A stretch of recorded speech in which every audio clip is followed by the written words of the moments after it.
Okay, we hear people are still joining in. Hi, everyone. Good morning and good evening if you're joining us from the US or Canada. Just let us know you're here on the chat. Introduce yourself very quickly. My name is Aparna. I'm going to be your host.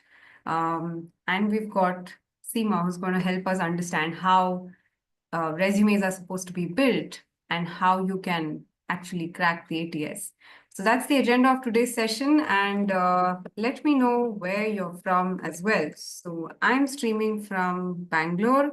Sarabjit, hi, we see you in our webinars regularly. Turai, hi. Just introduce yourself on the chat very quickly. Let's see, we are also live on YouTube. So in case you're joining us, watching us on YouTube, leave us a hi on the live chat there as well. Hi, Sridhar. Good evening to you. Merit, hi. Prasanna, hi. Bernard from Singapore, hi. Dilshan, Bharat. Okay, someone from Pune. That's nice. Someone from Thailand as well. Interesting. Abhilash from Andhra. Okay, great. Tasmia. A lot of you are joining in now. Okay, great, great, great. Yeah, keep those introductions coming. Let us know where you're from as well. Afreed, hi, Charita, Rahul, Sudhir from Bangalore. Okay,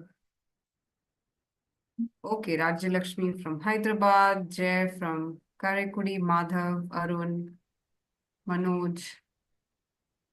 Amazing, amazing. Jerry, hi, good morning. Rashi. Okay, Srinidhi, hi. We've got more people joining in, so we'll just get started in a bit. Now I'm sure a lot of you would have a lot of questions about how your resume should exactly look like, and how you can reach out to what kind of strategy you should have when you apply for different job roles, right? Of course, we'll address the common questions like, should you really tweak your resume for every job role? How do you do it if you have to? And what are some key pointers that you need to keep in mind while writing and drafting your resume? So Sudhir, that's exactly the agenda of today's session, right? How to get your resume shortlisted is exactly the agenda of today's session. So you will get a whole playbook of what you should do in order to make sure your resume is, stands out. Yeah. And obviously it depends on how you apply as well. Hi, Utkarsh from YouTube. Everyone else who's just joining, quickly introduce yourself. We're just about to get started. I'm just looking forward to more introductions on the live chat. Divya, hi. Great, great. Yes.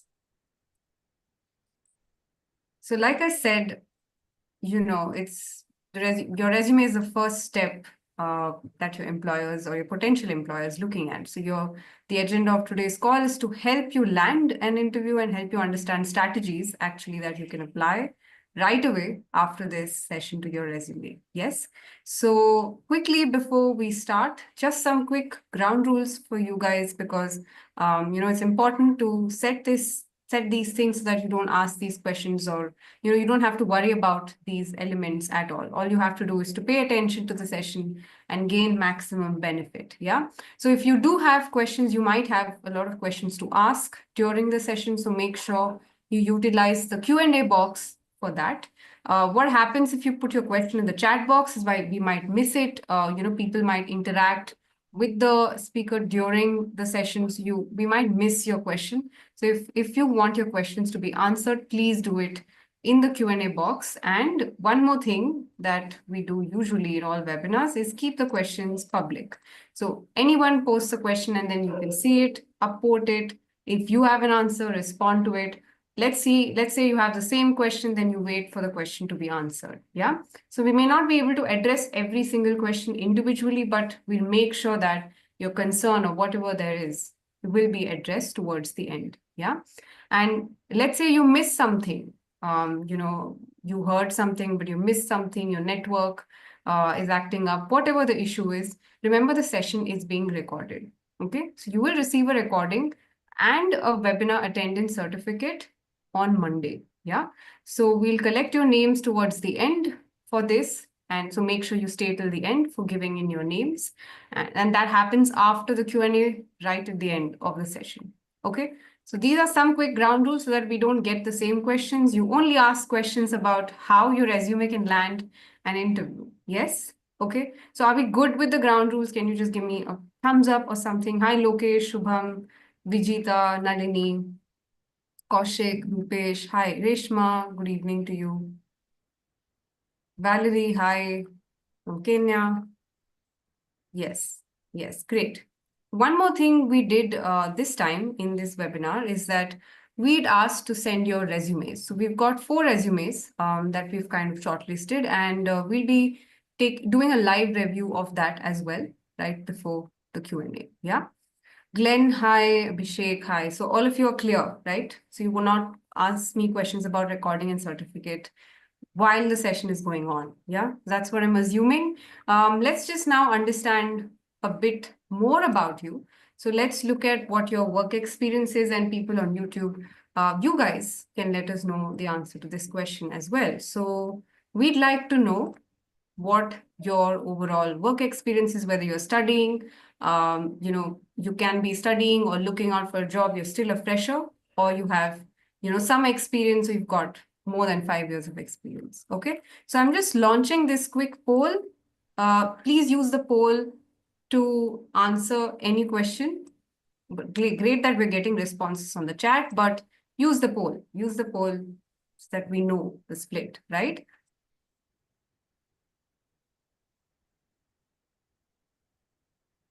Seema here will be able to really see what the profile of learners is and accordingly also tweak the conversation. So that's the agenda. Just make sure people on YouTube, do not worry, your questions will also still be answered. So make sure you use the live chat effectively.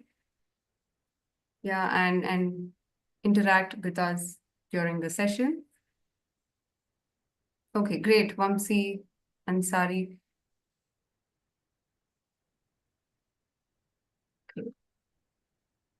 Please use the poll. I know all of you are really enthusiastic about answering questions, but make use of the poll. It's just a click, right? On the chat, you have to type the whole thing. Yeah. Okay. Amazing. So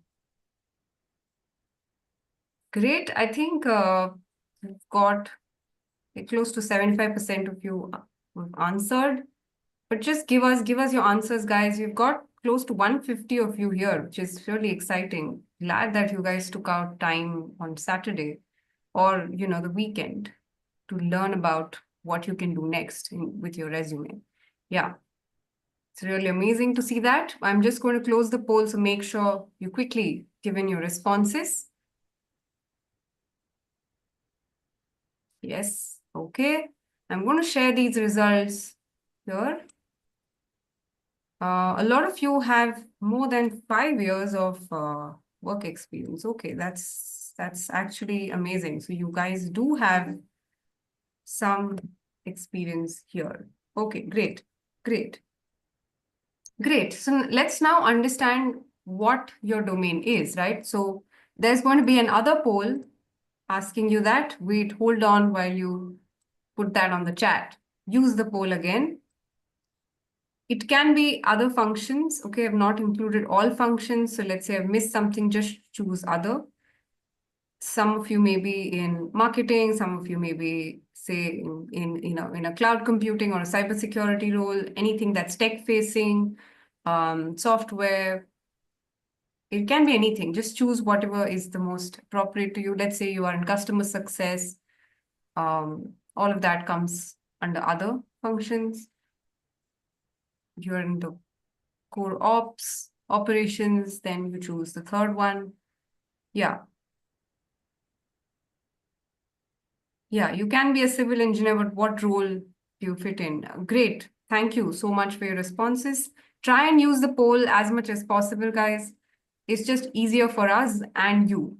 Yes? So people on YouTube, you use the live chat to answer. There is no poll that you can answer. People on YouTube, just answer my question on the live chat. People on Zoom, make sure you use the poll here. Okay? Okay. Another few seconds, and then I will close the poll and we'll get started right after. Okay, great, great, great. Thank you so much again. So it's like an equal split, as I can see. A lot of you are in the tech, data, product, okay. 30% of you other functions, very little of you in marketing and operations. Okay. Most of you in the, yes, some of you are still studying, so it's fine. You can choose, you would have chosen whatever seemed the most appropriate. So I'm just going to keep these poll results live. Now let's jump right in. We've got all the information we need. So let me quickly introduce you to Simplilearn. So Simplilearn offers skills that you need to make sure you are industry ready, you are ready for what's coming up in every domain of, especially associated with technology. So we've got courses, certifications in all of these domains that you see, right? Some of you might already have certifications, you're already certified, and today you're here to understand how exactly you can leverage your resume. Or some of you really don't know what certifications to pursue and you enrich your resume. So your question can be anything. But if you do want to check out our portfolio of courses, please head to simplylearn.com.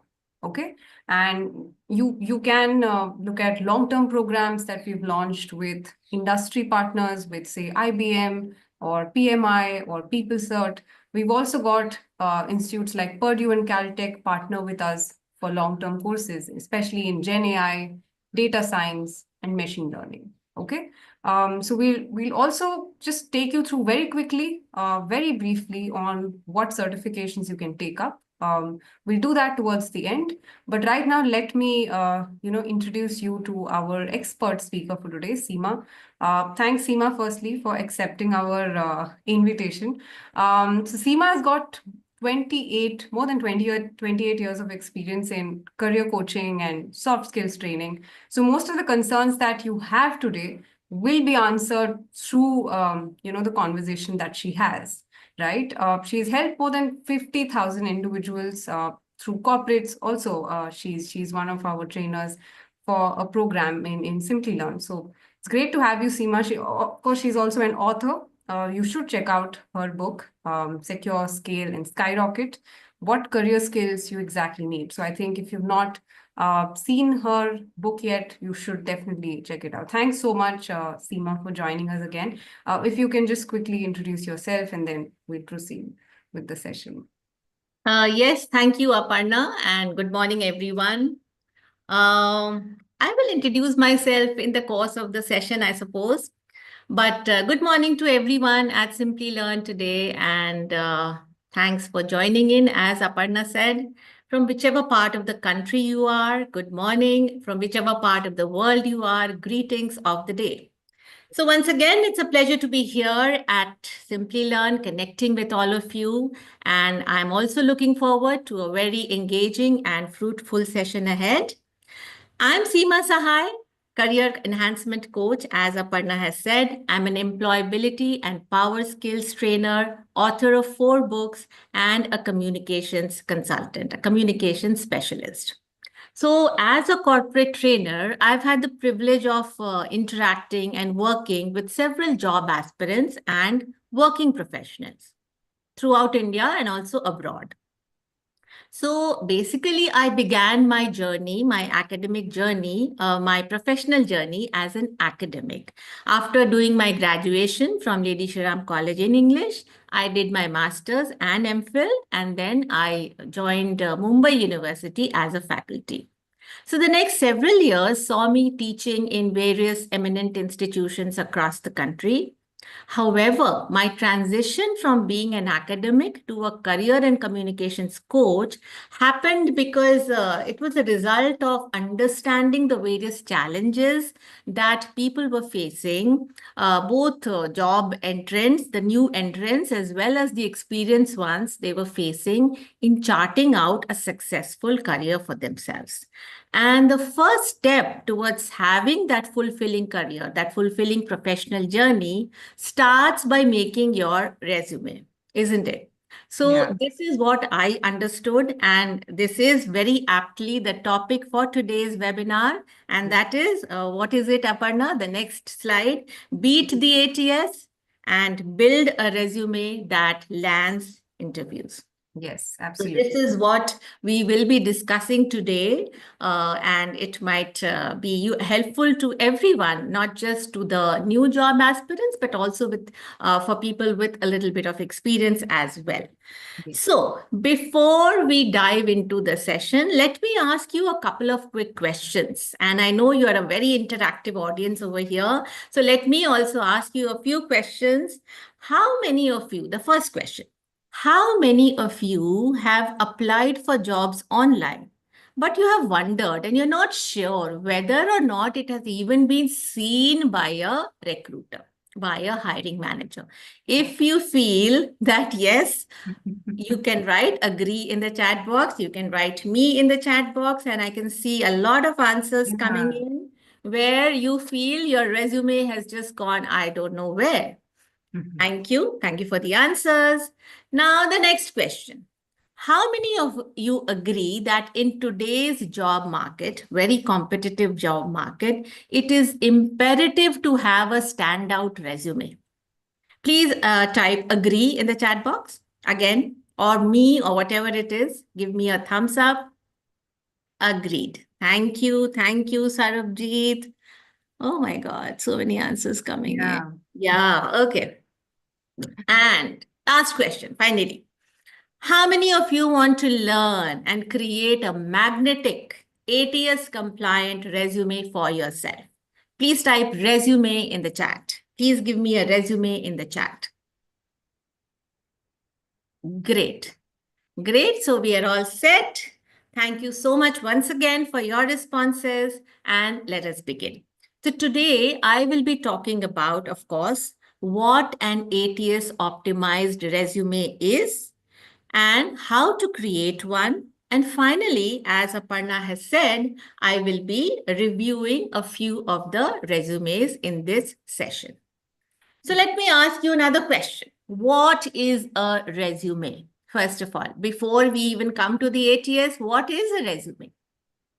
Basically, it is a document which you prepare, which you craft to effectively package and market yourself for a particular industry or a specific job role. Now, let me begin with a very interesting fact, a piece of information. You have all heard of Leonardo da Vinci.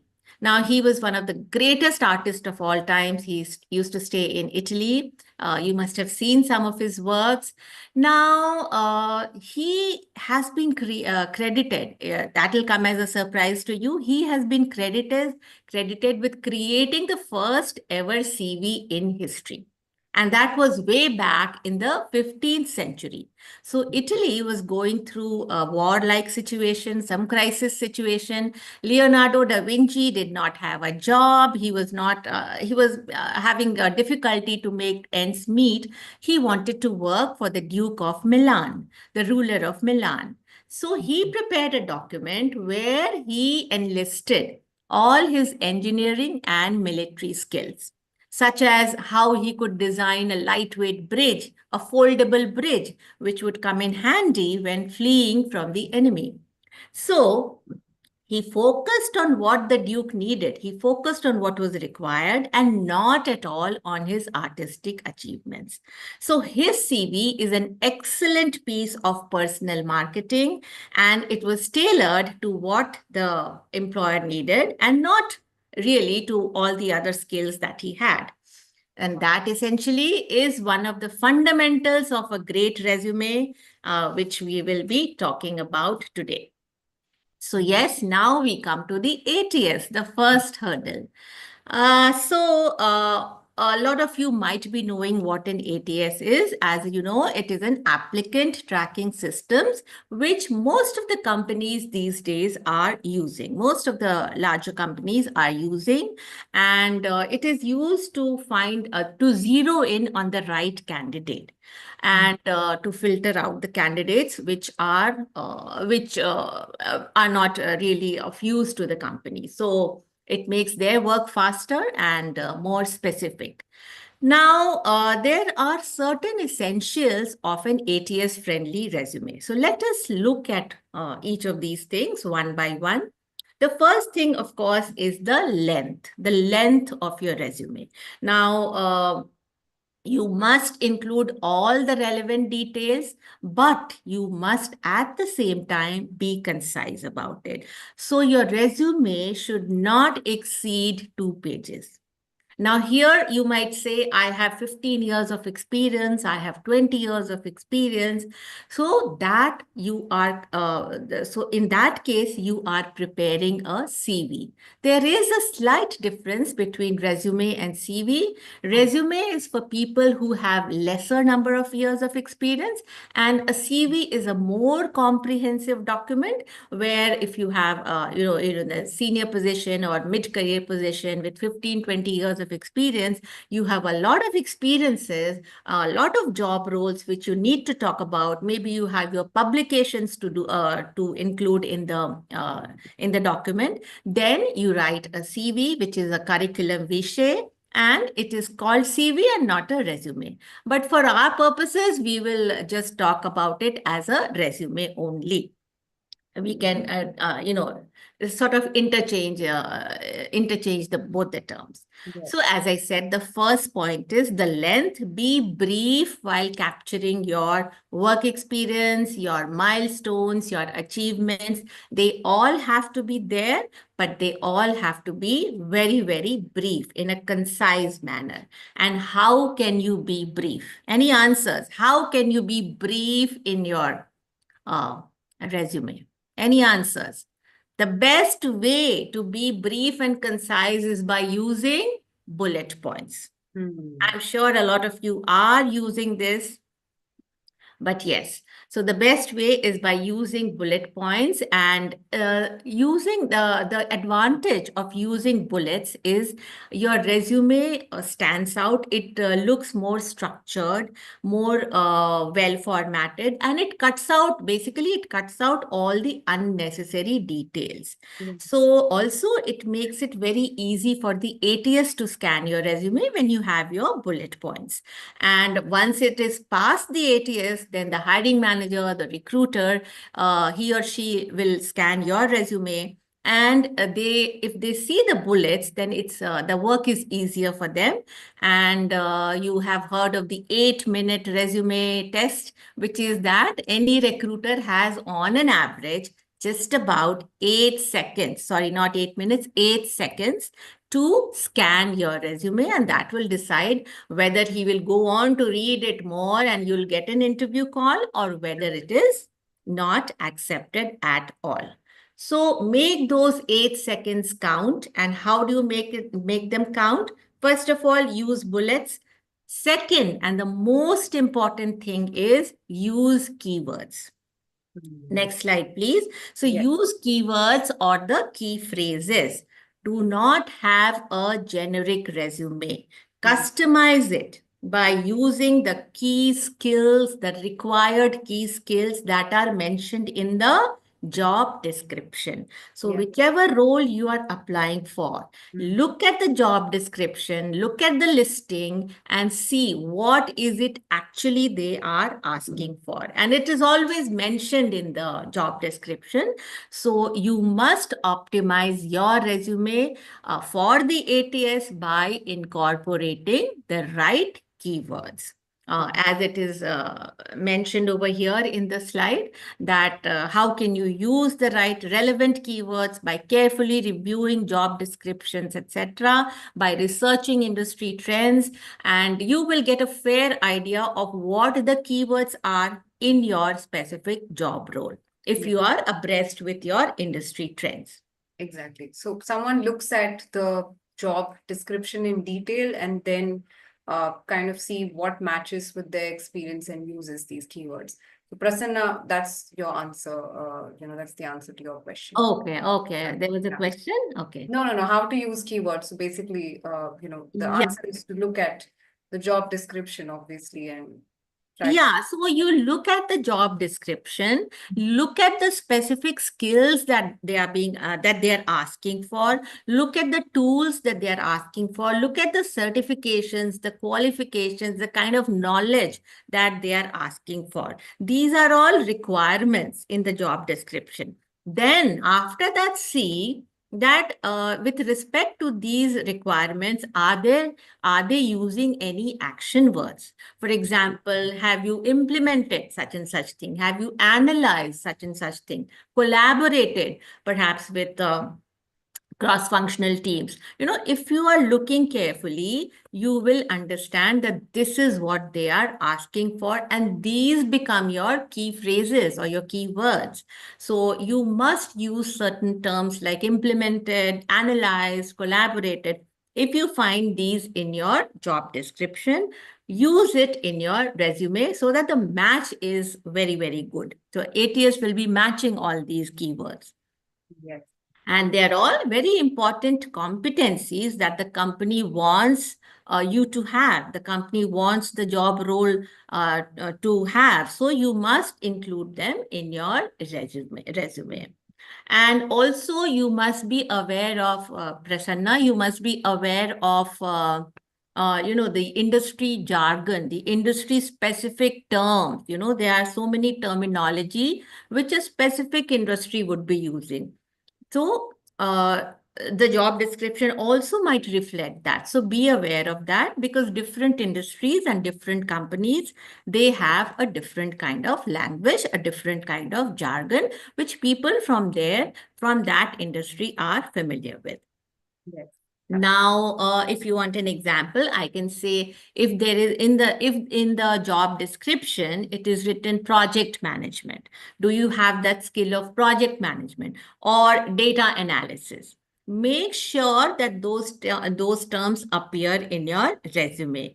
So do not use synonyms like project coordinator. Do not use synonyms like data processing, because the ATS might think it is not relevant. So try to use the term as much as possible, and those terms become your keywords. Okay, I think some questions are there. Yeah. I think it's just a follow-on question. Do you really think that it's a good idea that someone has a generic resume and then they have, No, see, yeah. generic resume is fine when you are sending it out to the industry in general. So you don't have a specific job role in mind. You don't have any, you're not responding to a job listing at all. Then it makes sense to have a generic resume. But you are sending something to a specific job role, then you cannot put in everything. You cannot put in all the certifications, all the educational qualifications, all your work experiences in that specific resume. First of all, it becomes too long. Secondly, the recruiter might think this is not at all relevant to the position that I'm looking for. So you should not have a generic resume that way when you are applying. Okay. Now, the next step towards making your resume ATS compliant is, of course, formatting. Formatting is very important. So when you are making a resume, do a hygiene check. So use minimal graphs, use very simple formatting so that the ATS can easily parse your information. No graphs, no pie charts, no tables as far as possible, and very few columns, maybe 2 columns at the most. So also no decorative fonts, no colors, to make it look very attractive. All these are rejected by the ATS. And use standard fonts like Times New Roman, Arial, Calibri, etc., which are accepted. And ensure that your document has a very well structured and a very professional appearance. So all this, after you have made your resume, please do this hygiene check definitely before sending it in. So this was about the formatting. Then we have the structure. So as far as the structure goes, use standard headlines for the various sections of your resume, such as summary, contact, summary, work experience, education, certification, skills. Don't use phrases like my journey so far, or where I have been. So these might look very catchy. They might sound very catchy, but the ATS will not recognize these terms. ATS will not think you're talking about your work experience when you say where I've been. So do not use such terms, such phrases. Then, nowadays, there is a trend of using Chat GPT. All of us are using Chat GPT to create our resumes. Nothing wrong with that, but you must be aware. Now, how many of you, let me ask you a question. How many of your resumes have been created by Chat GPT? Or you've taken the help of Chat GPT to create your resume? Yes, yes. Sudhir Reddy. Great, Mihir. Yeah. So haven't we all done that? We are using Chat GPT and it's second nature to use Chat GPT. So definitely do that. I mean, take the help of Chat GPT, but do not generate content on any of these AI platforms, generative AI platforms, to copy paste directly on your document. Do not ask the Chat GPT, okay, this is my resume. Now, this is the job. Now, what should I do? So they will churn out a new resume for you and you blindly send it to the company. So do not do that. The ATS might reject it on account of plagiarism. That might happen. There is a chance that the ATS will think, okay, this is taken from somewhere. So use Chat GPT intelligently and always reword, rephrase, and customize. Always tailor your resume, your content to the job. So do that. And as far as checking whether your resume is ATS friendly or not, there are so many various tools such as JobScan, such as Novo Resume. It will help you to see whether your resume is ATS compliant or not. And also they will help you generate your resume by looking. See, first you have to put the job description, then you have to put your resume, the old one, and they will make a new resume according to the job description that you have put there. So you can definitely make use of these tools and always go for a professional resume template. Now, those professional resume templates are generally ATS friendly. So that is why it makes sense to go for a professional resume template and then on that make your resume. And there are so many tools again for that. For example, Canva is a very good option. You can go to Canva and within 10 minutes, you have your resume ready because they have a lot of different templates which are ATS compliant. You can use Zety, ZETY. That also is very good for making your resumes. All of them are ATS compliant templates. So you can use that. Right. Okay. Now that we have come to we have covered the structure. Let us look at the content. So first of all, there are certain sections which are required, which are requisite in your resume. It is standard. So what is it? On the top, there should be your contact details, followed by your professional summary. This is followed by your skills. And after skills, you can mention your work experience. After your work experience, any certifications or achievements. And then finally, your education. So this is the general format that we follow. However, for freshers, I mean, for people who are new entrants who are applying for the first time, you do not have this is going to be a first job, you do not have so much of work experience. Yeah. So you will put your education section after the summary. So contact, summary, then comes the education. So this is how you can do that. And after your education, you can talk about your work experience or your experience section, wherein you will mention your internships, your projects that you have done, your volunteering activities, any coursework, any academic activities that you feel is aligning with the job that you are applying for. So you can mention all that. And if you have a part-time job, then definitely go ahead and mention that as well. So this is the basic format for the resume for both experienced people and freshers. Now let us look at the content in each section. So first, as I said, was your contact details. Now, what should be there in your contact details?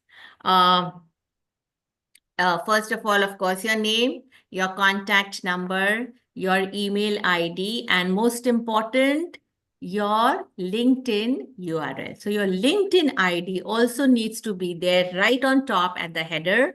And of course, your place, wherever you stay, that can also be included, but nothing more than that. Do not go ahead and give your full address and everything.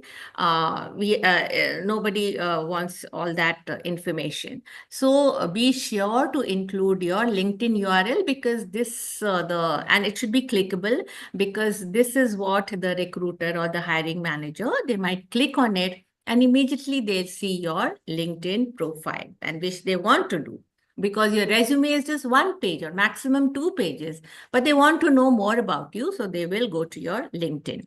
So this was about contacts. Then you begin your document with your professional summary, or your career summary, as it is called.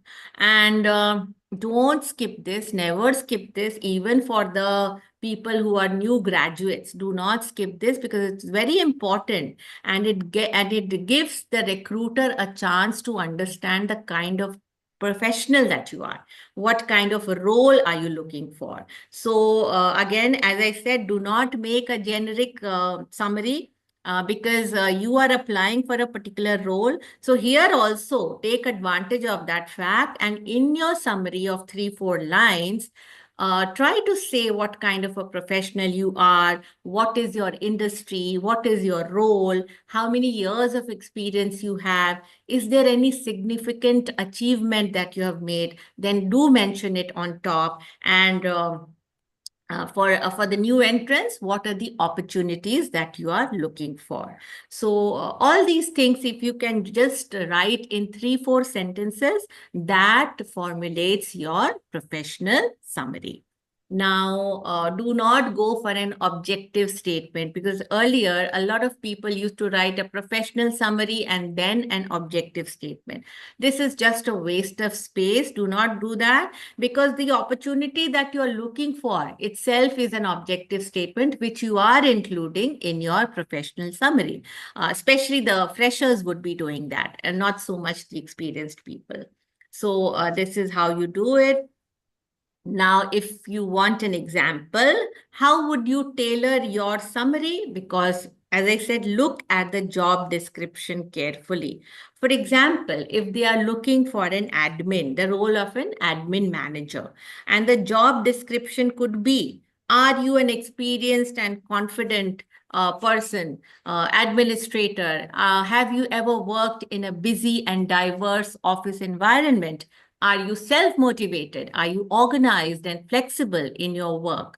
Then how will you phrase your summary, the first part of your document? So you can say, experienced and confident administrator with a proven track record of success in diverse and fast-paced office environments, highly self-motivated, organized, and flexible in managing various responsibilities. So this is the way you can write your summary, because here I'm taking the words from the job description, I'm taking the keywords and also adding it to my summary. So this is one way of doing it. Now, similarly, senior professionals can also do it. I'll give you another example for a senior professional. Suppose you are in the supply chain industry with 20 to 22 years of experience. Then how would you write your professional summary? Accomplished and result-oriented supply chain procurement specialist with 22 years of experience in global procurement, strategic sourcing, and supplier relationship management. Demonstrated expertise in multi-million dollar procurement initiatives, adept at negotiating complex contracts, a strategic thinker with exceptional analytical acumen. So this is one way of formulating your summary. So follow the simple format, the simple formula, who you are, what you bring to the table, and why you are the best fit, the greatest fit for this job role. So when you have these things covered, your professional summary sounds complete, and the recruiter would like to go forward and read read further your resume. So again, the freshers might be having a question, the new entrants would be having a question that they do not have work experience because this is the first job that they are applying for. So in that case, in your summary, focus on your key skills and your achievements plus the opportunities that you are looking for. So this is the way you must write your summary. So after this, any questions? Yes, Aparna, any questions about the summary? Because after this section comes the key skills, the skills section. The skills section, again, customize it with the JD, mention both your domain skills, that is your technical competencies, as well as your soft skills. So very often we forget to mention our soft skills, which is very important, if not more important, because your technical skills, a lot of people would be having that. But what makes you stand out is your soft skills, isn't it? So include both of them in your skills section. And if you are transitioning to some other field from one industry to another, then you must mention your transferable skills. So what are transferable skills? For example, leadership, for example, strategic thinking, communications, and project management, analytical skills. So these are very, very generic skills which you can use in any industry. And so any of these skills are relevant across any industry, and it will definitely be relevant to your new field, and you can use that. You can mention your transferable skills. So technical skills, soft skills, and transferable skills, do not make separate columns, but try to incorporate all of them in your skills section. So this is about the skills section. If you have any questions, you can ask me.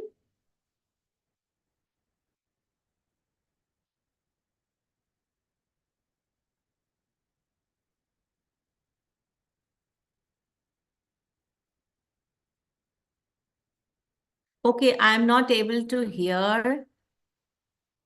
Oh, sorry, I was on mute. So one question that we saw on the Q&A is basically what is the ideal length of a certain section, whether it's the professional summary or whether it's skills, or let's say Yeah. someone does not have skills professional summary at all. What does one do, or how does one go about arriving at the perfect length? Okay, so professional summary is, as I said, not more than 3 or 4 sentences for a very experienced person. And for a person who does not have that kind of experience, just about 3 sentences will do.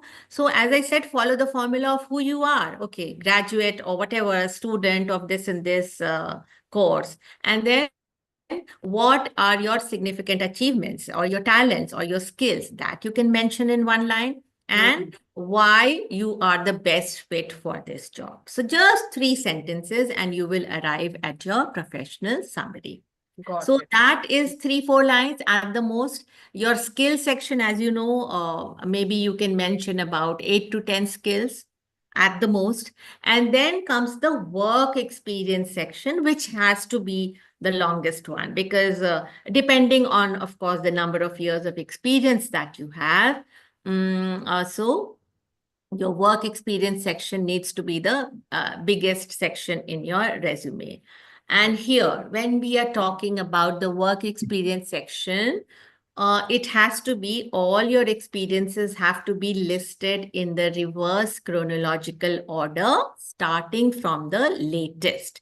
So begin with what you're doing right now or your latest job, and then go down to the earlier ones.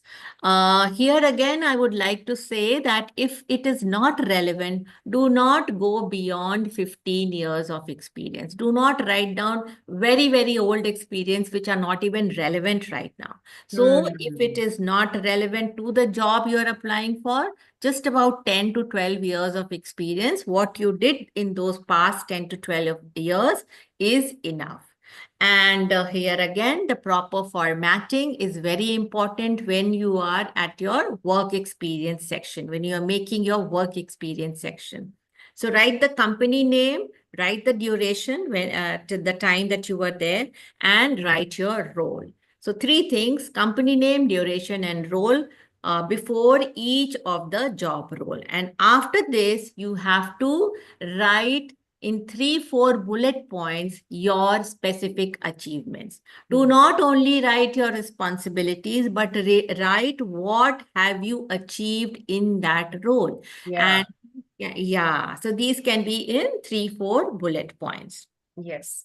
So, Yeah. I mean, ideally, they should be mentioning the duration in which they worked, I mean, in Yeah, full, and yeah. maybe start from the latest so that it seems, it's not that we're writing all, someone had 20 years of experience and they Correct. can't have, a resume for 4, 5 pages. So Yes. maybe write or include ones that are relevant to the job role Yeah, only, yeah. right?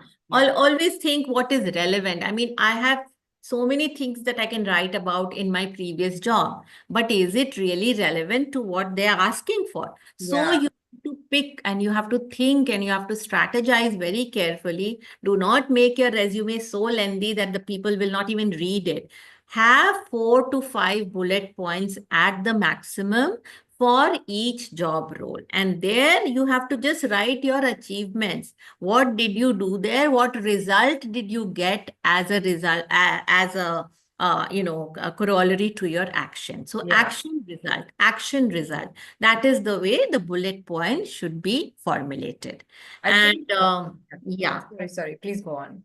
and each bullet point will start with an action word Yes. because, yes, a strong verb such as implemented, such as drove, such as Mm. led, such as championed, and things.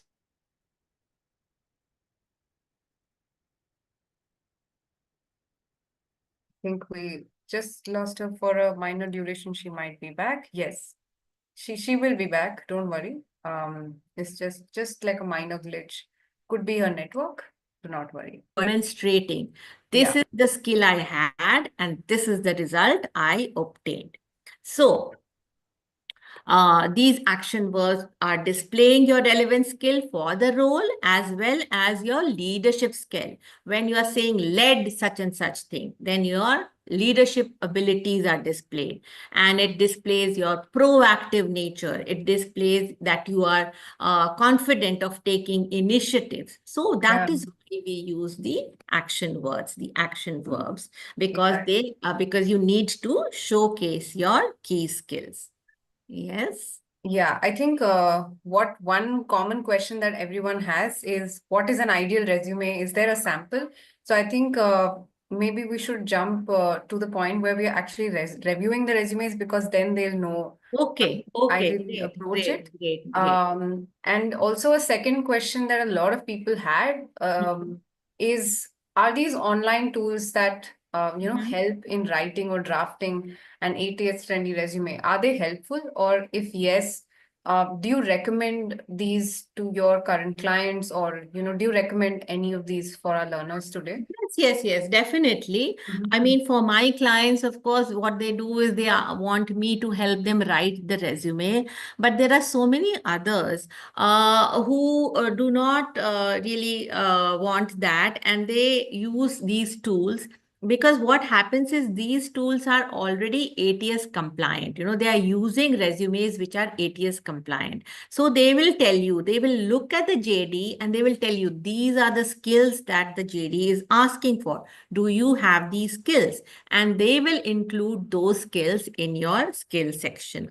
So they make a very structured and a very well formatted resume. You can use them. But again, as I said earlier, you are the last person to see whether or not it is meeting all the requirements of the JD. And this is the language that you want to use. Everybody has their own unique language, the way they write, the way they present things, both in written communication and oral communication. So is this coming across as your resume, or is it something very impersonal? So look at that, customize it, reword it, rephrase, Yeah.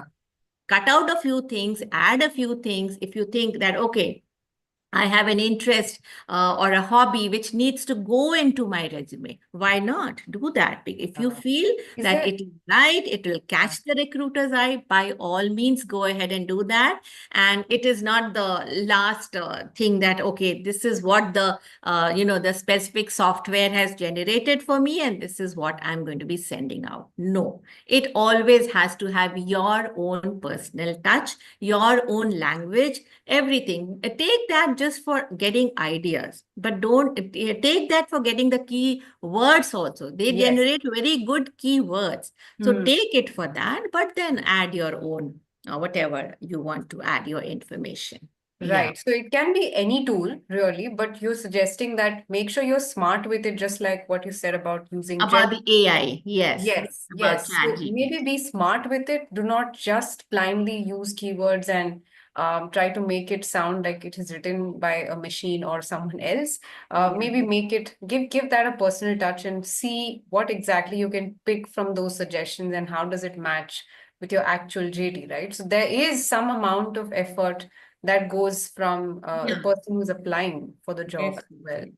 And Yeah. and that effort, because every job you are applying for needs a different resume, isn't it? Yeah, You have obviously. to tweak it. You have to tweak Yes. the Yeah. keywords and everything. So yes, that effort definitely has to be there. Yeah, and I think one And more of course, question. when you are making your, all these bullet points, as I said, action verbs, and also you have to show the impact always. Mm, That is mm, very important. So mm. you can't expect ChatGPT to show impact for you. You only know what kind of impact you have made. The metrics, the quantifiable, measurable metrics that you are including in your bullet points. That only you would be knowing. So yes. Yeah, obviously. So what if someone really has gap? And I think we'll come to that while we take the questions, like say, how does one go about applying for jobs? How does one go about upskilling? And how does one go about justifying the gap? Maybe we'll come to that in a bit. So Seema, should we head to the point where we are looking at Yeah, sure, yeah. sure. Okay, great. So I think all of you are waiting for this. Someone on YouTube actually has posted this question on, could you help us with a sample resume? So we don't have sample resumes as such, but we've asked our learners to send in their resumes. And yeah, I think a couple of them are here, a couple of them are PDFs that we received. So yeah, let's just look at this as the first one, then we proceed. Question summary, skills. Which is, can you name the person? Let me see.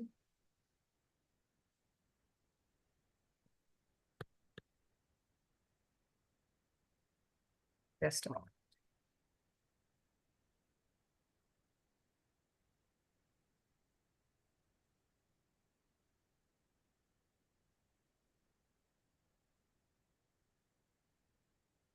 While I think look for the name, we have one resume that is with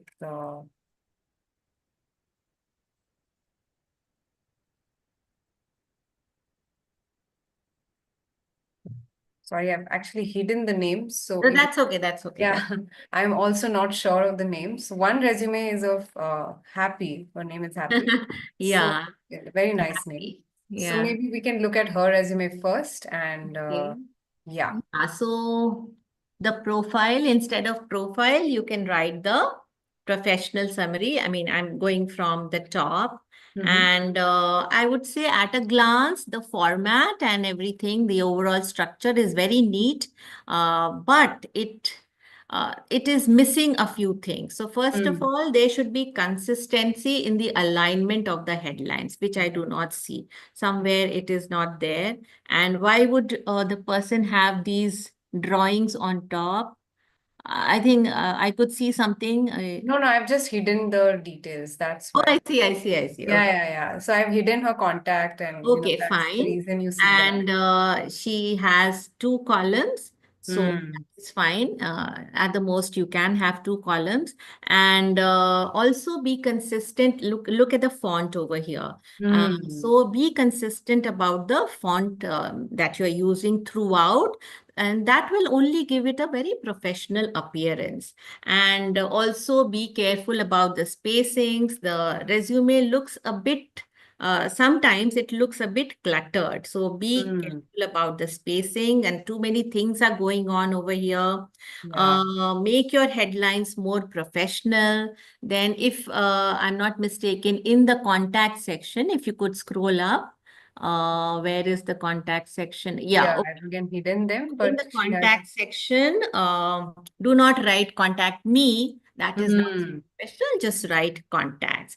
And Yeah. also, if you, I can see that you might have given your place, your email, and your phone numbers, which is hidden, but also include your LinkedIn URL. Correct. That is also very important. Absolutely. Yeah. Then, of course, for profile, you can write professional summary, and you have written, I am an approachable. So there is no need to write, I am an approachable and all that. Just begin with motivated and confident sales executive with the ability to exceed sales target. So write in the third person and do not say, I am approachable, and waste so much of space. And make sure it is only 3 or 4 lines. I think yours can be made a bit more concise. Follow the formula: who you are, what you bring to the Yeah. table, why are you the best fit. Exactly. Then Yeah. you will get your professional summary. So here, if I look at your professional summary, you can just about write highly motivated, and highly motivated sales and marketing expert with a strong track record in sales strategy, CRM, and revenue growth. So this is the way you can begin your summary. Then we come to the skills section. Where is the skills? I don't think. Oh, yeah, here. Yeah, there Okay, it is. so move your skills section up, because skills is very important. Mm. So we can, in this left column, we can move it slightly up, and it should come before work experience, and it should come before your education also. So education, first skills and then education. So also the skill section is very wordy, I would say. It is Yeah. not, you mention in 1 or 2 words all the skills that you have. Make it more brief and not make it so wordy. For example, you can say sales strategy. So instead Mm. of expert knowledge of selling process and effective sales techniques, just mention sales strategies as one of the skills. That makes it more succinct, more focused. So Oh, this is there. And then work experience is fine, capital. So this is the capital breweries. Okay. Always begin with an action word. Do not begin with the present tense, setting goals mm. and quotas. No, don't do that. Always begin. You can say set goals, created training, coordinated the flow, created and presented anything, but begin with an action word. So Yeah. that you can do for all your job experiences. You must reword in that way. You must rephrase. Got it. Then your Mm. education and certifications, where are they? On the top, I think. Yes, here. on the left. Yes, yeah, I Mm. think that's good. But have you mentioned any educational qualifications? A diploma and certificate. No, These I are think your certifications. So if you want, you must because you've given the headline as education, and mostly these are certifications that you have mentioned. yeah. So you can mention your educational details if you want to. That is. So that is there. And lastly, when we come down, okay. Professional affiliation, full member of ZIM. So I don't know what ZIM is. The recruiter might also not know. So give the full form. What is it? It is very familiar to you, but maybe not to others. So always give the full form as well. And references are not required. In any resume, references are not required unless specifically asked for. So they are always available on request, and the hiring manager knows that you will furnish them when they ask it. So there is no need again to waste your resume space and go for these references. So do not do that. Then you have a key. What is it down when you scroll down? That is it? That's all. Yeah. That's all. So Okay. does she really have to add photos? I've got a lot of questions asking if we do No, no, add. no, no, no, no, no. Yes, yeah, especially I think the new entrants always like to add their picture. So there is no Mm. need for a photograph. In certain industries, they need photographs, for very creative industries, the media, fashion, and things like that, where they will specifically ask for your photograph. But in general, do not go for any photograph. Do not just write your name and these other contact details, which I've just mentioned. No need for a picture. No. God. So happy just has to work on the structure of the thing of the resume. The formatting has to be done properly. The fonts have to be consistent. Yes. And you have a good resume with very strong experiences, with good certifications, but you have to rephrase to make them Yes. very concise, especially the Absolutely. key section, the skills section, make it more concise. Align all your dates, align all your headlines for better readability. So, and of course, the most important, use these action-oriented language. What I said, use these action verbs and also use the quantifiable results. What we have been talking, what did you do, and as a result of which, what did you achieve in metric terms? So use that.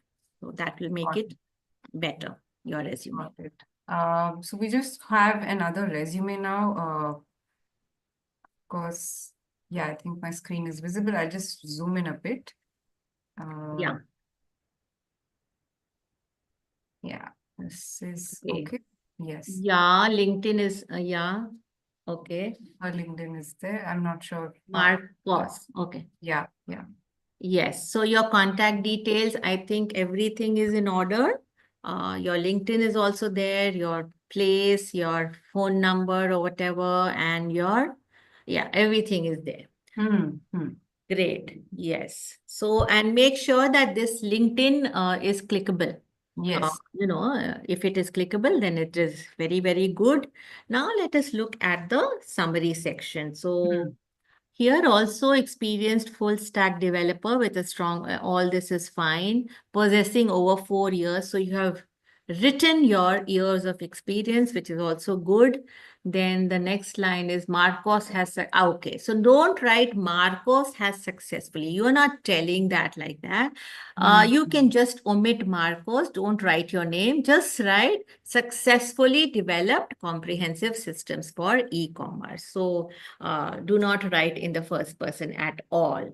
So begin all your sentences in that manner, in the way you have written experienced full stack and all that. So begin successfully developed. Now let us go to the professional experience. Now mention the company's name slightly sort of highlight it, because Yeah. it is the same font as what you're using for your own role. So we don't know whether it is the company or whether what it is. So just slightly highlight it or maybe write it a bit bigger. So that is there, and maintained and enhanced a robust e-commerce and right. Okay. So you have written it all very well, worked on. All the action verbs are there. All the bullet points are there. Well done with the duration. Everything is good, but your metrics are missing. So the quantifiable metrics, the numbers, the data, the percentage, these are the things Mm. that the recruiter is looking for. So you Mm. have worked and your actions are proving that you have worked, but what is the result? That also needs to be included in at least 3, 4 bullet points, at least, so that it makes your work more demonstrable, more comprehensive.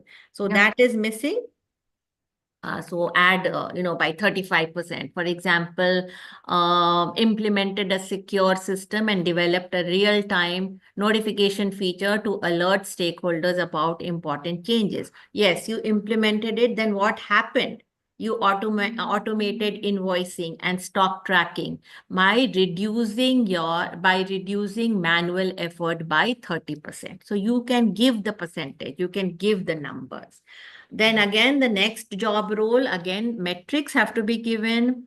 What is it? Implemented or improved, utilized. Yeah, okay, fine. So as I'm saying that always include the metrics. Then let us go down to the skill section. Is there a skill section? Yeah, there. Yes. Great. Now, skill section can be better structured. You're writing your skills all in one line. It is not very, very clear. If you had written it, maybe, listed your skills, then it would catch the recruiter's eyes better. So write it like that. And what else? Laravel is appearing twice in the skill section. Yes. So make a note of that. Always type, always do the type proofreading, grammatical errors, all these things. I mean, this goes without saying that do not make these kind of errors when you are formulating. Then education, only one Bachelor of Science in Information Technology, that is fine. But again, your formatting needs to be, the date needs to be somewhere here because, you see the formatting of the entire resume and accordingly you put the dates. If you want, you can put the CGPA if you want. If it is a good CGPA, it always makes a very great impression on the recruiter. So if you want, include your CGPA also in the education section. So very strong content, I would say, very good experiences you have, but those experiences need to be quantified. That is all. You need a better structure of the bullet points by quantifying your achievements so that it is ATS optimized. So make it more quantifiable so that your resume becomes more compelling. So this is what I would say. Okay. Great. I think this is how this resume would go. We've got a couple of more resumes. Maybe we could just Yeah. get them. Unfortunately, I've hidden their names, but Doesn't matter. That's okay. yeah. But it starts with their summary and then And do they have their LinkedIn URL? no, I don't think at the bottom, but I'm also not sure whether they had it here because I didn't Okay. really take a look. Maybe I'll just do that while you're reviewing this. I'll That's see okay. very So quickly. contact details, of course. I mean, as I said, all these 4 things should be there: your name, your phone number, your place, and your LinkedIn URL, which is clickable. Some people also give their GitHub profile link in the header, in the contact, which is also good. It depends on your industry, and immediately the recruiter will click on it and see your work on GitHub. So that is also fine. And in your professional summary, highly organized and detail-oriented virtual assistant with a BSc in radiography. Okay, so we do not get any idea of your numbers of experience.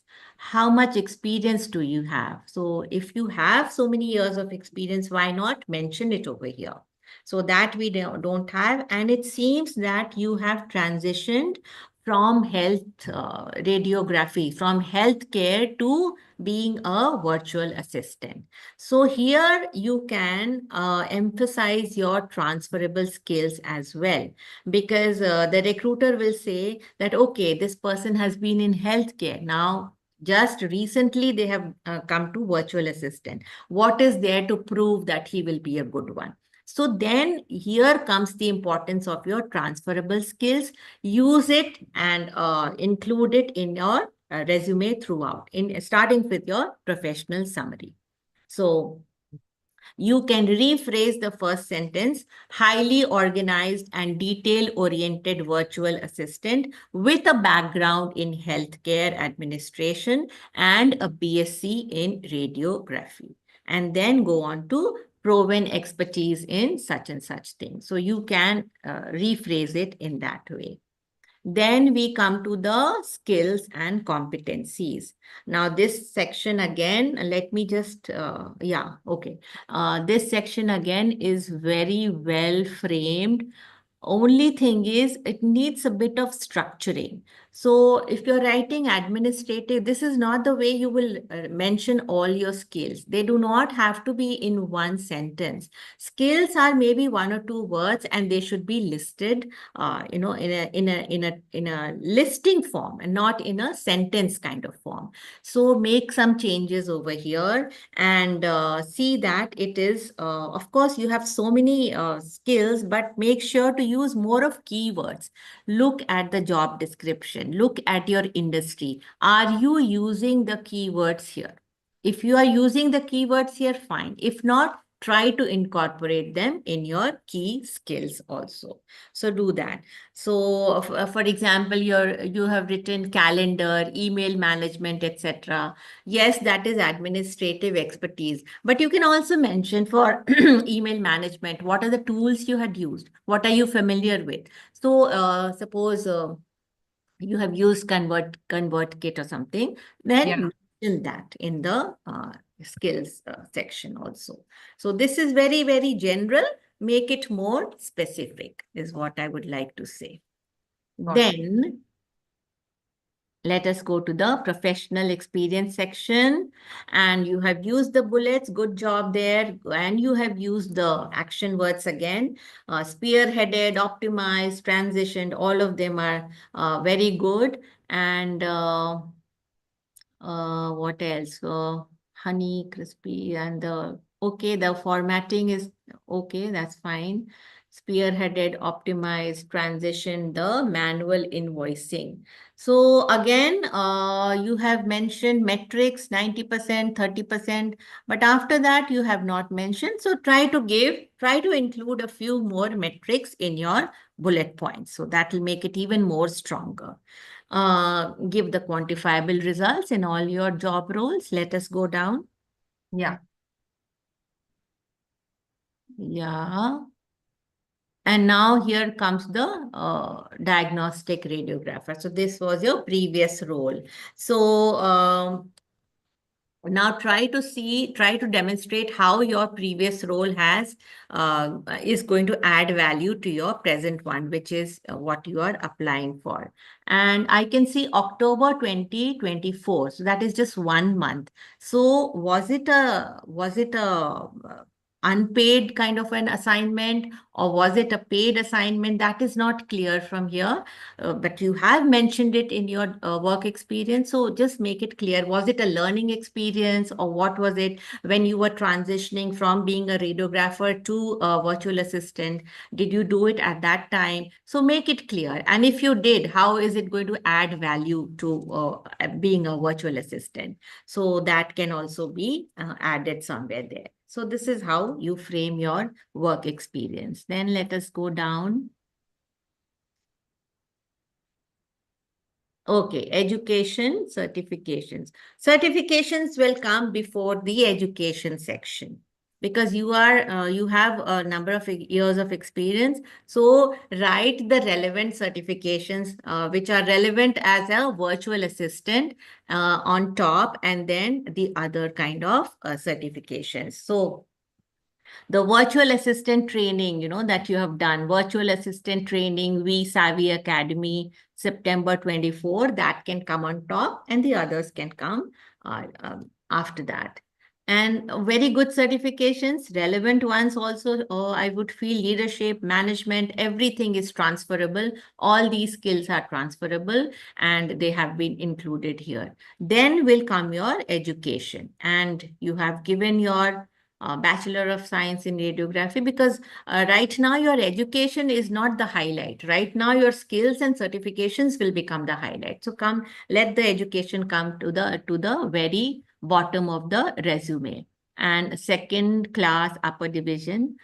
Okay, second class upper division. Okay, fine. If you want to include that, that is also very good. So let your education be at the bottom. And then you have given a key accomplishments, right? Key accomplishments section where you have given the metrics. So why not merge this with the work experience section? Instead of giving your key accomplishments like this, where the recruiter will not know which job role you are talking about, what you can do is take these bullet points, see which job role you are talking about, and add it over there, because you've given 30%, 90%, or whatever it is. Make it in the work experience section. Just add it to your work experience section instead of having a separate section for it. So this is what I would suggest. I feel it is very well structured. It has very strong achievements that you have had and very well displayed, apart from the metrics point, which you can add more. And certifications are also there. They are relevant. They are current. Most of them, the certifications are quite recent.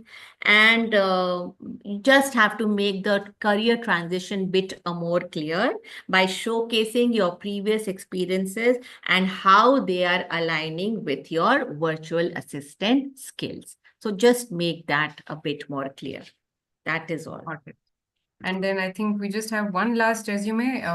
Most of the questions that are we already addressed them, but there are just a few of them left. Okay. Maybe you could just take a look at this resume.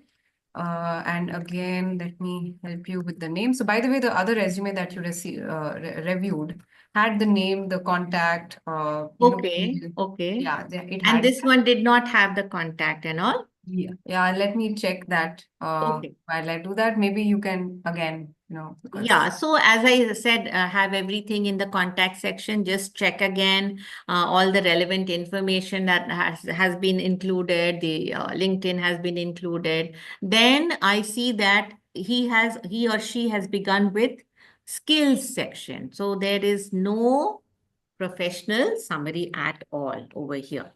So now do not omit that. As I said, professional summary is very important, because if the recruiter looks at the skills, then what is he going to make out of it? So 3 or 4 lines about yourself, why you are applying for the role that you are applying, what is good about you, what are your key skills, what have been your strengths. So 3 or 4 lines always have to be there at the top of your resume as a professional summary. So please rewrite that. Please include that in your resume. And then, of course, the skill section is very good. This person has, segregated and categorized hard skills and soft skills very, very well. And very relevant hard skills I can see over here also. So very clearly listed. But also see that these are aligning with the keywords used in the job description. So just look at this, whether or not they are aligning. Then after that, you come to the education section straight away. yeah, Are yeah. there any certifications yet? Oh, yeah, yeah.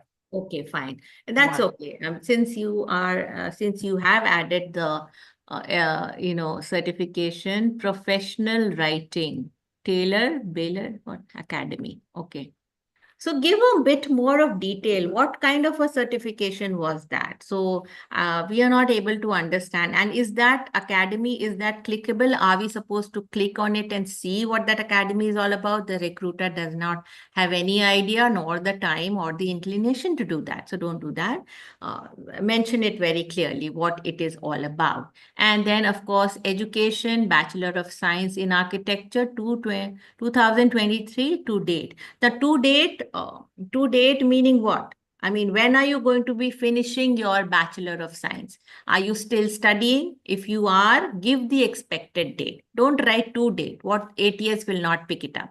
So the expected date has to be given, or maybe the class of 25 or class of 26, whatever it is that you have to give. But don't write to date. Give the expected date when you are going to be graduating. And the last section is portfolio. So it seems that you are a content writer. And it's very good that you have included your portfolio, but again, make a better, better link for it, because it is very, very generic, I would say. Yeah. And the person has to, instead of having a portfolio here, why not have this work experience section at all? I mean, where is the work experience section? That also needs to Yeah. be more comprehensive. I don't see it here. So instead of having this portfolio section and letting the other person do all the work, put the bullet points, put the work experience section, whatever content writing you have done, the blogs you have written, or whatever it is that you have done, let it be in the experience section, some of it, and then give a clickable portfolio section. So that will make it better, more comprehensive. Got it. Yeah. I think this was really, really deep, comprehensive review. All of you who felt that your resume wasn't reviewed, do not worry. We just sent out an email, on Monday, and we received a few resumes. And out of these, we picked the 4 that, seemed that we could review. So don't be disappointed that we didn't pick yours or yours didn't get reviewed, but I'm sure you have insights and I'm sure you have action points to work on, right? So just a quick summary. I mean, we kind of understood how you can structure your resume, the things that you should not do. Some of you are asking if we can actually show a sample, but unfortunately, every resume is different. The role that you apply for is different. So it's hard to show one sample where we can fit your resume into. Seema, correct me if I'm wrong here. It's very hard to show a sample resume on what words to include and all of that, right? Some learners had that question here.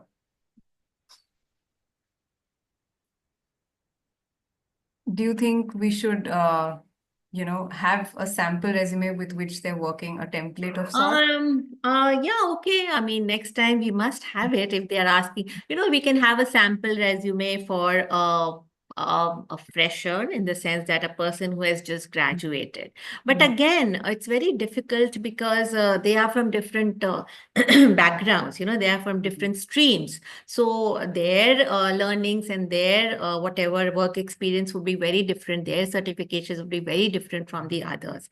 But just to get a general idea, perhaps we can show them a general Sample resume? resume, which I don't know how much helpful that would be, because That would I don't be, want yeah. them to copy from that. Yes, that's You exactly, have to yeah. write your own resume and customize it according to your own background, your own skills. So just let it be sufficient that your resume should not exceed 2 pages. And just let it be there that the formatting, which we have just talked about, that should be there. The structure that we have mentioned, the overall structure, the different sections, all those should be taken care of. And the contacts and everything should be in order, not having references, not having photographs. All those things should be there. But apart from that, you have to really make your own customized resume for each job role.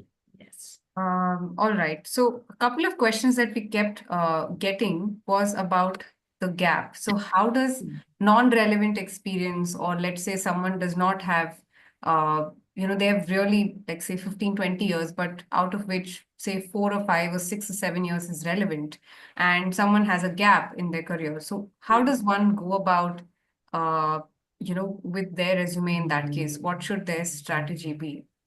Yeah, so I feel, Aparna, that when there is a gap, that gap is there for a reason.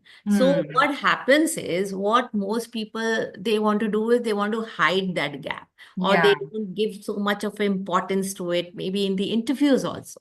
And Hmm. in the resume, they would omit it altogether. So this is not the authentic thing to do. There is a gap. There is a gap because of a certain reason.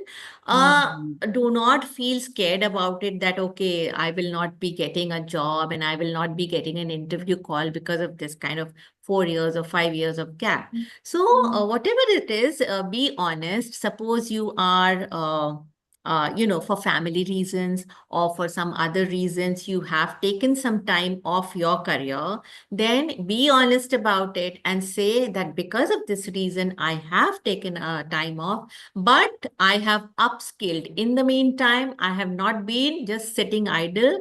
In my own industry, I have taken this relevant certification, and Mhm. that just adds to the value that I can provide to the organization, Yeah. to the role. Yeah. So, whatever upskilling that you have done, mention that in the gap period. Mention Mm. that what you have done. If you have done some Mhm. volunteering activity for students, I would say, for fresh graduates or for freshers with 2, 3 years of experience and then a gap, what volunteering activities you have done. If you have done something which is relevant to the role again, mention that. So do not leave that area blank. And if it is long time back, some people have 15 years or 20 years of experience, and they have taken a gap maybe a long time back, then you need not even mention it. Nobody is interested in knowing. So then do not mention it. But if it is recent, you have to mention it. Yes. Got it. Got it. Yeah. And one more question about non-relevant experience. So, I mean, I'm going to be answering the question while I'm Yeah, yeah, yeah. Please asking the do. question Yeah. as well. Yeah. So let's say someone has 5 years and then they're Hmm. switching, and will they Hmm. still be considered a fresher in the domain that they're switching? Is that right? Or uh, No, they will not be considered a fresher because they have had so many years of experience in some other field. They have proved that they have these transferable skills and they can use these skills in their new role. So they will not be considered as absolute freshers. absolute In fresher? fact, it's an added advantage, if I'm showing my leadership skills in healthcare, then if I'm transitioning to a business analyst role, I need those leadership skills, don't Yeah, I? So it is an advantage. absolutely. Yeah. And one more question, I think we'll kind of come to a close after that. We'll just add some concluding thoughts. So one more question that we got was on upskilling strategy. So what should one really do in case, let's say they are in a certain domain, they want to grow? How do they go Yeah. about certifications? How do they go about choosing the right course or Yeah, so yeah. be in touch with your industry trends. Always Mhm. follow your industry trends, I would say. Even if you are not working at the present moment, all of you are present on a professional platform. I'm sure everyone is, like LinkedIn or any other professional platform. You are networking with people. Networking is also very, very important. See Yes. what is relevant in your own field.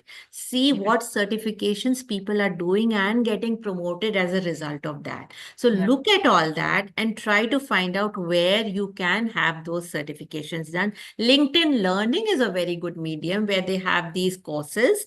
So see which course is relevant, and they have courses on various subjects. So even for a thing like content writing, they have a Mhm. course. And then Simplilearn has so many other courses. Mhm. So Absolutely.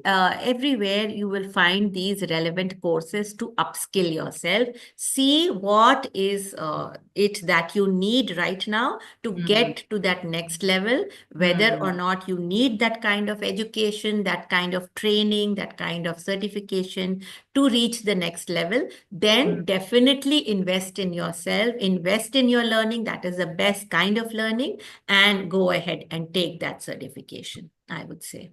Yeah. Got it. And one last question about format. I was just reading the Yeah. questions. Yeah. So is it necessary that someone has a colorful resume with colors or black and white, or should it be a single line? Should there be a column? It should, What is it the should, it ideal? should be visually, it should not be very distracting visually. Yeah. It should have a professional appearance. Now, if you Mhm. put red and blue and yellow colors, it distracts the computer. Also, ATS will not be able to figure it out why the colors are there in the first place. So as I said, if you are from a creative background and if you need that kind of a resume, go ahead and do that, because then the recruiters will understand that, okay, this is the kind of resume that we wanted. But for most other resumes, make it simple, have one page resume, have 2 pages of 2 pages in your resume, make one column or at the most 2 columns. So generally people have one main column and one side column, which is slightly narrower, and it could be gray, it could be white, it could be black, whatever it is, but don't put colors. I mean, that is not advisable. Yeah. Great, great. I think we've addressed the major points that a lot of people had. One thing, I'm not sure about the sample resume though, because people might consider that as the whole benchmark. But I hope that the inputs that Seema has given you should help you. Yeah.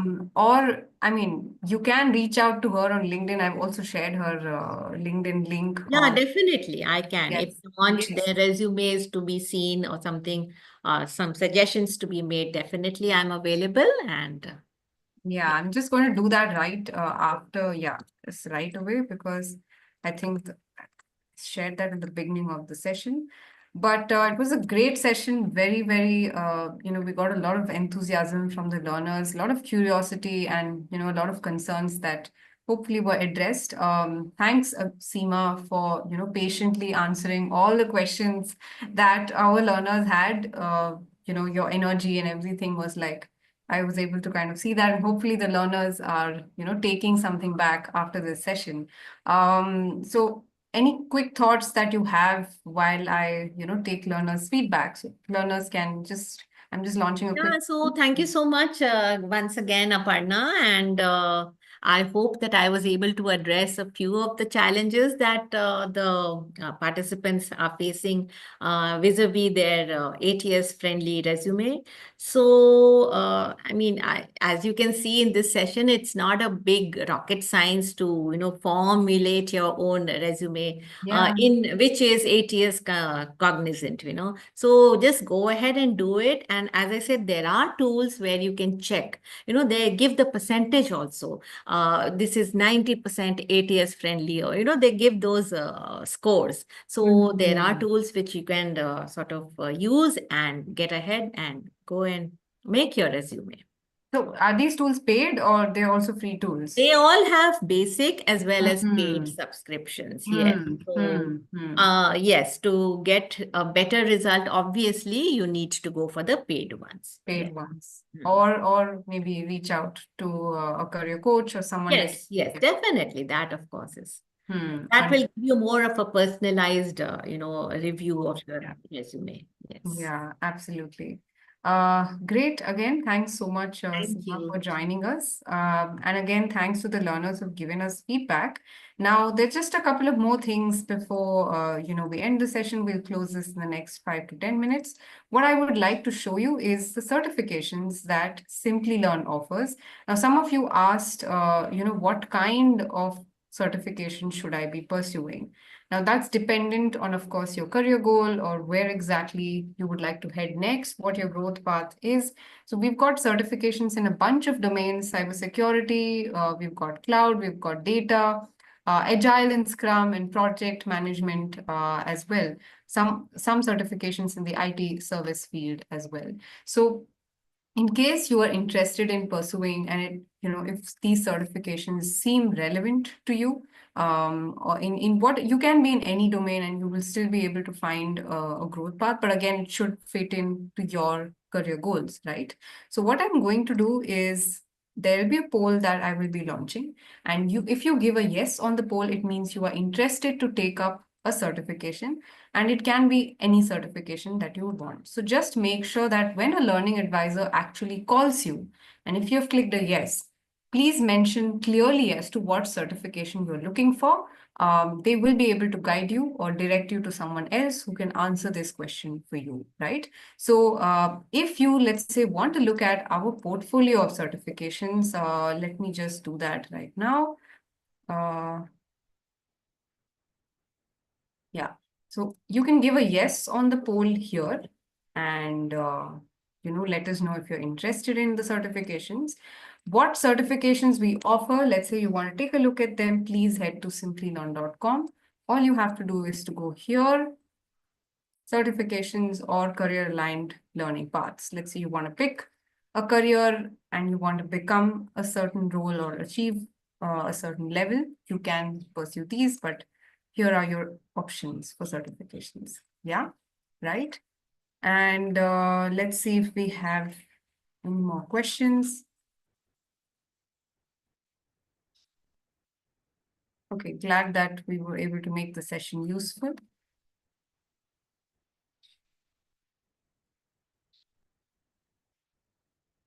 And I'm just waiting for a couple of minutes for this poll to end so that I can collect your names for the certificate. Yes, you will receive the recording too, along with the webinar certificates. Just wait for a couple of minutes. There are still some people who are interested in knowing more about our certifications.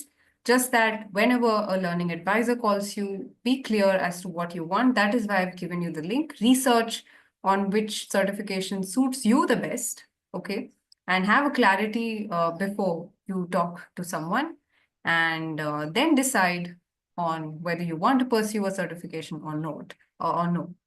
Some of these certifications are, just a week long. Some are a couple of days, 3 days long. You will have all the schedules, who the trainer is, everything available on the website. Yeah.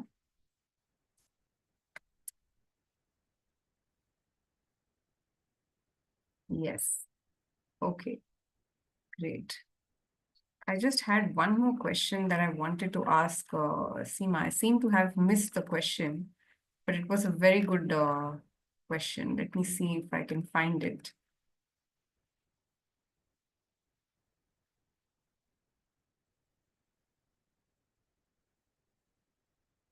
How can you reach Seema ma'am? I have given her LinkedIn link on the chat, which is why I've closed down the chat so that you don't miss any link or anything we share. Please check the chat message. I've shared her, the link to her LinkedIn profile. But make sure you, again, think of what you exactly want to ask her, just like what I said about with the learning advisor. Make sure you have a clear-cut question in mind, a concern in mind, you describe that, and then you reach out to her, right?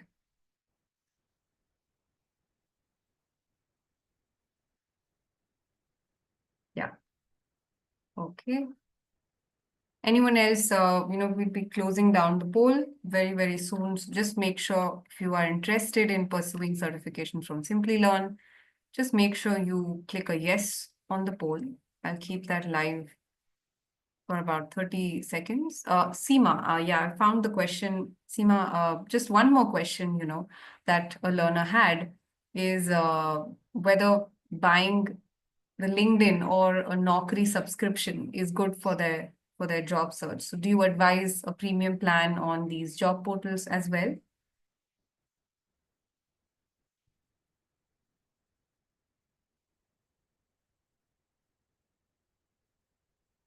I'm so sorry. So sorry. I No, was no, on no. mute. Yeah. No, it's fine. Yeah, So the question is buying LinkedIn or Naukri, yeah, etc. yeah. I would say yes. I mean, if the financial aspect is taken care of, buying it is generally very useful because LinkedIn is one of the most respectable and most significant professional platforms that we have. So Mhm. it has so many members across the globe, and that is why the value that it gives, the standards that it maintains is absolutely top level. It has a very good market level, a market value also, and that is why if financial considerations are not there, Mhm. then you can go in for that LinkedIn or Naukri subscription. So, because it offers a better way of networking. LinkedIn has so many members, and you can always find your own tribe with whom to network with. So, yes, go in for a paid subscription, so that especially if you are growing your business or something like that, if you want to meet people who are in your industry at the CEO, at the top management level and things like that, you want to network with such people, then a paid subscription would come in very handy. So I think you can go for that. Yes. Understood. Got it. Great, great. That was a great question, actually. Thanks so much, everyone, for expressing your interest. And like I said, if you would like to reach out to Seema, make sure you don't spam her with questions. But make sure, like, just give her a clear picture of what you exactly need. And one more, just one last poll is the certificate poll. A lot of people would want to get a certificate for attending this webinar. So make sure you enter your full name, and you can also actually tag Seema here and share it on your LinkedIn profile. So let me just